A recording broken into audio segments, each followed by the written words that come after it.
Is Elliot Watt the best midfielder in the Scottish Premiership currently? Well, that's what we're here to find out. Through this video, same as the Kisadidis one, we'll look at full profile for him, we'll break down the profile, look at data, obviously talk about what he's done so far this season. I've been very impressed with him so far. I think when you look over social media, a lot of fans, just of Scottish teams in general, but in particular Motherwell fans, have been waxing lyrical about him.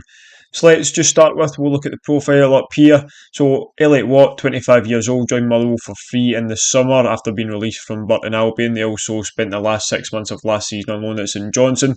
Had a decent spell there, ended up not being a starter all the way through. But if you look into it, there is some articles out there that can discuss the issues that he had whilst he was playing there. So far this season, 20 appearances, 4 goals, 2 assists, 1878 minutes played. 13.18 progressive passes per game, which is ridiculous in terms of the passing numbers. He's been superb. He's really good at breaking the lines. He's good at driving the ball forward as well, but the passing is what stands out. He's a dictator of play from deep, just controls the tempo of the game for Motherwell, and he's so keen what they've been doing so far. 8.91 successful defensive actions, 5.22 interceptions per 90 and 64% defensive duels won. Look over at the strengths here. I've got composure in the ball, decision making, good positioning. He's a leader. The passing range, a strong reading of the game, and being a tempo controller. It's a profile that most teams want, especially when they play the kind of fast style that Motherwell do. They press high, they want to get the ball back, they hunt in packs, and when they get the ball, they want to move it quick. So someone like Elliot Watt is absolutely perfect for that because he gets the ball, looks up, he's always scanning, always looking for the best pass to play. He will make the simple passes at times, but he's so good at those passes that break the lines. He's so good at those passes that set his teammates free and make chances as well. He's someone I've been really impressed with so far.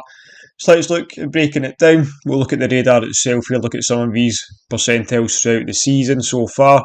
So pass accuracy in the 72nd percentile, long ball accuracy 91st, 69 for key passes. Then you go to the numbers here that really set his passing apart from the rest of the league. Passes to the final third, 97 percentile, progressive passes as well. Those progressive passes, most of the time they're breaking the lines or they're setting his teammates up to go for a run. 94 for goals. Again, he scored 4 goals this season, which is really good for a central midfielder. A couple of screamers in there, including the one against St Mirren last week. 72nd for assists, 81st for XA, and 81st for successful defensive actions as well. 69 for defensive duels won. Not great in the air, 16th percentile there, but again, you're not looking for him to win all those headers. The centre halves come and clean and do that for Motherwell as well. Interceptions, the 88, successful attacking action, so he's not really a dribbler as you can see there. With the 6th percentile for dribbles per 90, the success rate is not bad, sitting in the 66th percentile there in progressive runs. So he's not really driving that far forward with the ball. He'll look to make the pass first and let players like Elijah Just, Maswinise, even Fadinger in there as well, drive forward with the ball. He'll be the one that passes and sets them up. So the next one we're going to look at is just the comparison from this season till last. So it's these numbers from St Johnstone. So the darker numbers that you can see here are the ones from this season. So you can see lots of improvement in his pass accuracy, long ball accuracy, key passes, goals, assists, XA, the defensive duels won. And then there's some there that he's maybe not improved on as much, but his numbers actually were decent for St Johnstone last season. Again, it wasn't maybe the best spell of his career, but he'd done enough, and I've seen enough as well that I thought he could be a really good player in this league, and I think the style that Motherwell have just suits him absolutely perfectly. The next graphic we're going to look at shows his numbers for progressive passes per 90 and passes to the final third per 90. And you can just see there, Elliot Watt away at the top right hand corner, miles ahead of everyone else in the league. You can see 4 passes to the final third, between 12 and 14 per game, and the progressive passes as well. He's way above 12. The next person is under 10 for there, and the same for passes to the final third as well. It's about 4 passes per game, more than the average in the league. Then look at the next one. Look at more his defensive side of the game. So look at the interceptions per 90 and defensive duels won. Again, he's above average in both categories.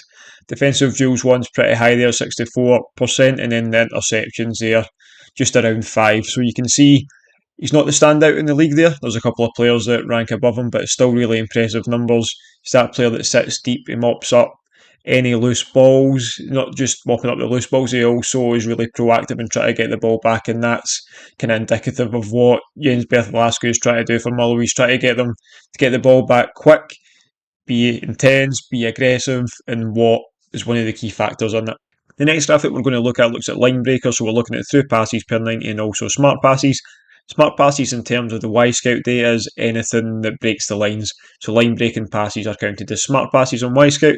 So looking at through passes there, one of the best in the league, only Rio Hatate averages more, and then looking at smart passes as well, just above Luke McCown there, and only Benjamin Nygren and Cammy Devlin are averaging more in the league. Then the next one, and the last one we're going to look at, looking at dictators of play, so looking at forward passes and receive passes per 90, you can see there he's even above Callum McGregor in receive passes and forward passes.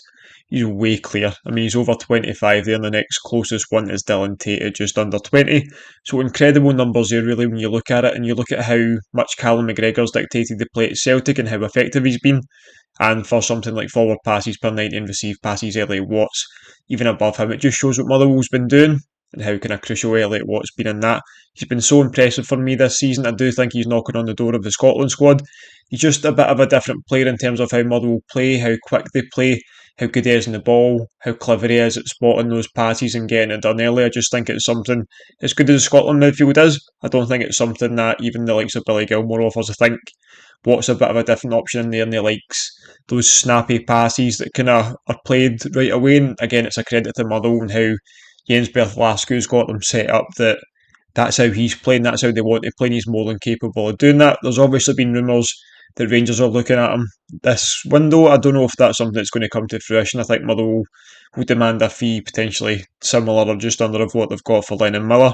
I don't know if that's something that Rangers will want to pay, especially when, as much as he's been good in the league, the only downfall is he doesn't actually count as homegrown because he came through down south. So that's the only kind of negative I can see in the transfer going for Elliot Watt. He's been brilliant in the league, but they'll play a style of football I'm sure all Rangers fans would love to see him as a profile of player.